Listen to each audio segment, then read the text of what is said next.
Hi, I just wanted to come on here and talk today about balancing the shared energy between twin flames and kind of explain what's going on here when this is happening as well.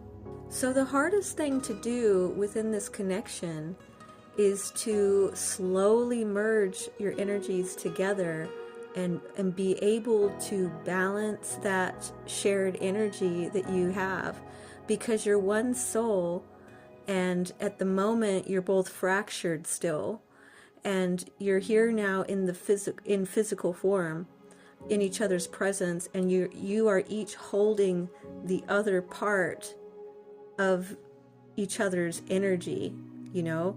So it's a complex situation here that we've got. It's not, it'd be nice if you could just meet and just merge, and it's just an easy process of coming together. But the problem is that it's actually a soul's journey. And the soul, because it's been fractured for so long, and there's all this karma involved, and there's so much in there, if you will, that there's a process that needs to take place of purifying the two parts of that soul. So contained within each of the individual parts of this, one soul, because they have their own, your twin has their own separate part to it, okay? It's like a yin yang. So there's the black side and the white side, and contained within it has its own parts to it. Even though your energy technically is within it as well, it still has its own parts contained within it. And so do you. You have your own parts contained within it, but they have a part of their energy within you as well. So what has to happen before you can actually merge, there needs to be the soul purification process go on, because there is still like karma and dense energy within each of your parts. You both have your own stuff to sort of deal with individually before you can actually come together. And then also you also have to learn how to actually merge those two energies of these two polarities together, of this masculine and feminine energy. And they're both really powerful energies. Okay, this is very powerful energy. Each one in its own right is very powerful, but they're kind of doing opposite things too. You have to remember, like, we really do have a situation where we have the yin yang, right? And the masculine is represented by the sun.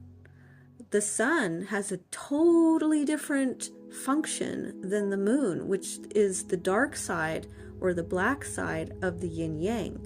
So it has it has an opposite energy, in fact, as far as like the actual polarity of it, So it's a completely opposite polarity.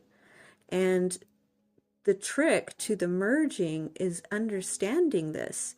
You need to understand how those two energies operate in order to give them what they need in order to come together, without, fighting the natural order of how these two energies work. Because you can do that. You can end up doing the wrong thing because you're in opposite energies, so you act totally different and you respond differently to these things that are going on. So your soul is trying to merge, and the masculine wants to merge with you too, and the feminine, she wants to merge with the masculine. But there is the challenge of merging these two polar opposite energies back into wholeness, into oneness, and creating that solar eclipse, right? So, and that's even more powerful energy, isn't it? When there's an eclipse, that's powerful energy. The sun and the moon are powerful on their own, but when they come together, it creates this massive energy. And this is kind of like what we're dealing with here. So the way I like to look at this, if you really do grasp the concept of divine masculine as the sun, divine feminine as the moon, and work with those two energies of magnetism and power. It gives you a better understanding, like why it's difficult to merge, and also what you can do to merge. So, you do need to learn sort of what is actually going on there. Because what's happening when you come into contact with your twin flame, the merging process kind of does start.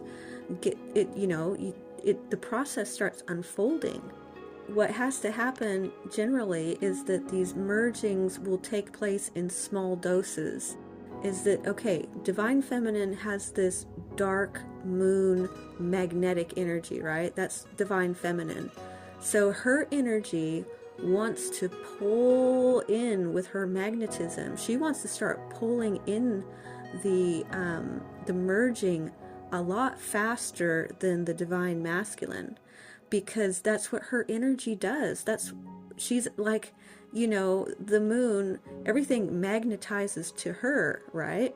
So she starts pulling it in with her powerful magnetism, and she's like ready to merge with the masculine like day one. You know what I mean? She's got this energy of it starts pulling him in really fast. And he's the sun. His energy pushes out. So to be sucked in like that, so to speak, doesn't really feel as comfortable as it does for divine feminine. For her, she's comfortable with the merging more than the divine masculine, because he's getting a different sensation. She's got that magnetic energy of pulling into herself, and it feels good to her to merge. It feels better to her, or to the divine feminine, to merge quicker. Where divine masculine, when this happens, he can start to feel very suffocated. He's experiencing it differently than divine feminine, because they are different polarities. So he really needs more time to slowly merge with these two energies, because one, it feels very suffocating, or like a sense of falling or not having control anymore. And it feels like a lack of freedom as well. He's afraid to fully merge with the divine feminine, which is his other energy, by the way. Okay, so it's not like a normal situation. That's his energy. That's his divine feminine. That's his energy in another body. It's the other polarity of his own soul, but it still feels scary to him. It feels like suffocation, like he's, going to get sucked in, and he's going to have no more freedom. And, all this, it's just too much too quick. Where for her, it feels comfortable. She's not, it doesn't feel bad to her. She doesn't feel suffocated by it, because she's more of she goes inward more. Also, like the spiritual aspect of it, her role is to go inward. She's the one working in the 5D. She's the one that goes inward with this whole process. So for her to merge with him, it's just taking him right in. To her, it feels more comfortable, like I'm saying. But for him, his energy pushes out. So when he is in a separation, his energy is sort of focused more in the physical, because he's the physical leader.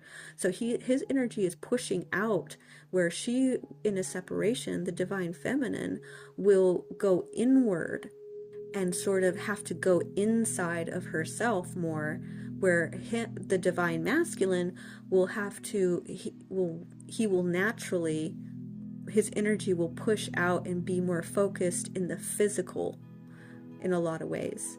He might focus on his work, focus on whatever he's doing, because it's the physical aspect of it. Just to sort of explain there kind of why it's difficult to merge, is because they have these two polar opposite energies, and they respond differently to the same thing. They don't respond the same. So divine feminine's like, why doesn't he want to merge? What's the problem? Why does he keep disappearing on me?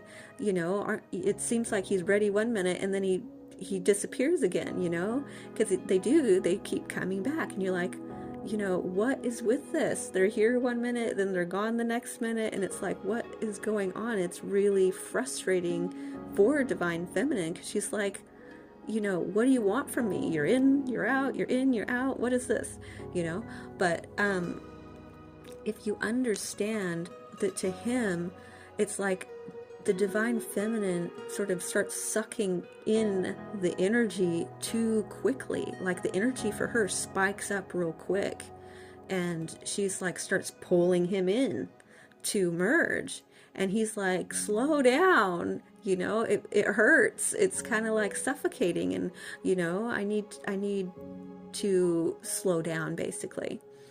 And so you have to just realize that the Divine Masculine, he can't handle it all at once. He just can't.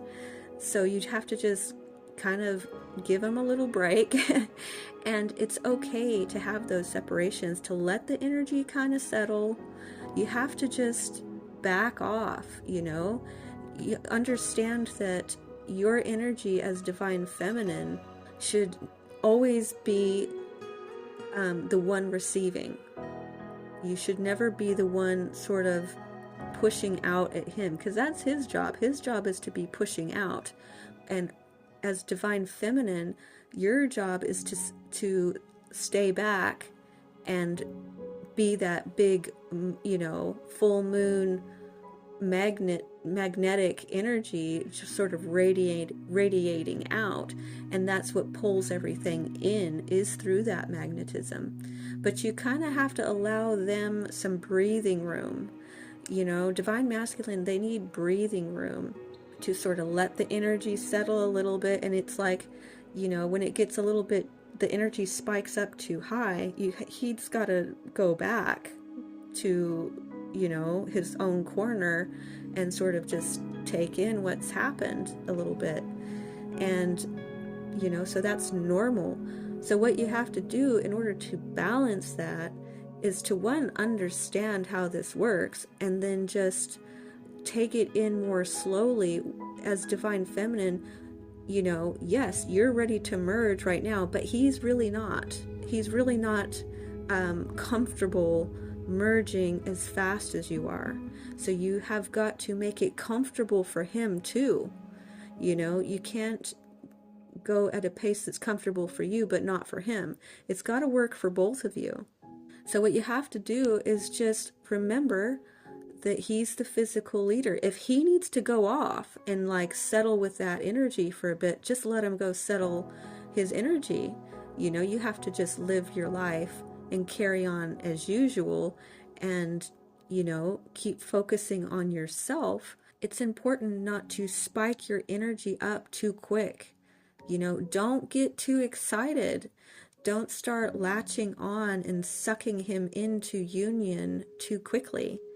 Take it, you have to take it slow. There's really no other way to do it. You can't do it fast, because his energy won't accept it that way. His energy is not built to take it in fast. His energy has got to take it in slowly, because his energy is powerful. He's got this powerful energy that needs to slowly merge into this soft feminine moon energy as well. So, you know, you just have to be patient and try to just, you know, if you feel like, you know, if you're getting some communication coming in, try not to spike your energy up too fast. Try to just take it nice and slow. You know, just do some breathing. Try to distract yourself. Go back to what you've been doing. You know, don't stop what you're doing. Whatever you're doing, just keep doing it, you know. And allow them to sort of come and go kind of as they please, because that's the pace that's actually going to be comfortable for them. And if you can manage to not spike your energy up too high and just slowly allow them to come in at the pace that's comfortable, it's going to go a lot smoother, you know? So another thing to mention is that when you are, say, in a separation, you don't want to be too focused on them. Like, you don't want to be constantly thinking about them and wondering why they're not contacting you. You don't want to be constantly checking their social media and things like this.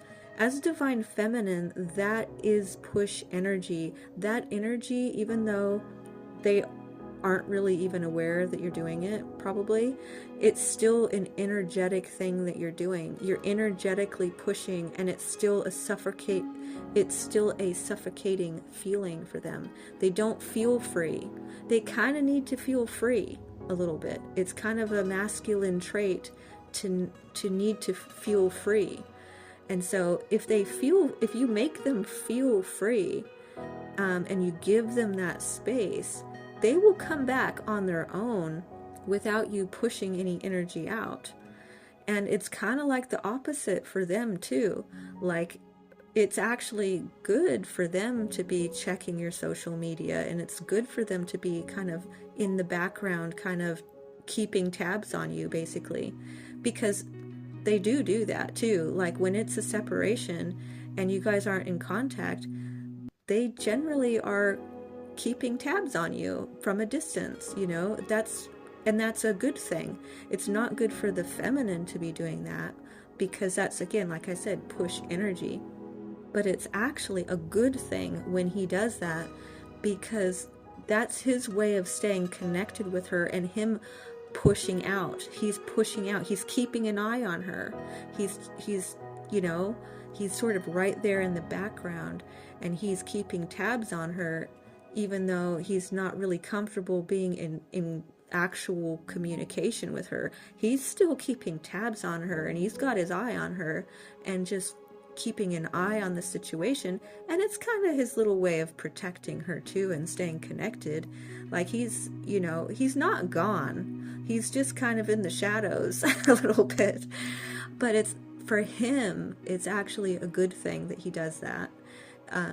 But it's not actually good for the feminine to be doing that, because she needs to be sort of the one leaning back a bit and sort of not focusing on him, so that his energy will come towards her. She shouldn't be pushing towards him, because that gives him a feeling of suffocation and a lack of freedom. He needs to feel like he's the covering energy over her. He's the one covering her. He's the protective cover. He's the one that's kind of like in the background, keeping an eye on things and protecting her and watching out for her. And that's his job. That's not Divine Feminine's job. She's the one just, being the beautiful flower that she is, and just doing her thing, sort of, carefree. She's carefree and doing her thing. And he's always there. He's not far away.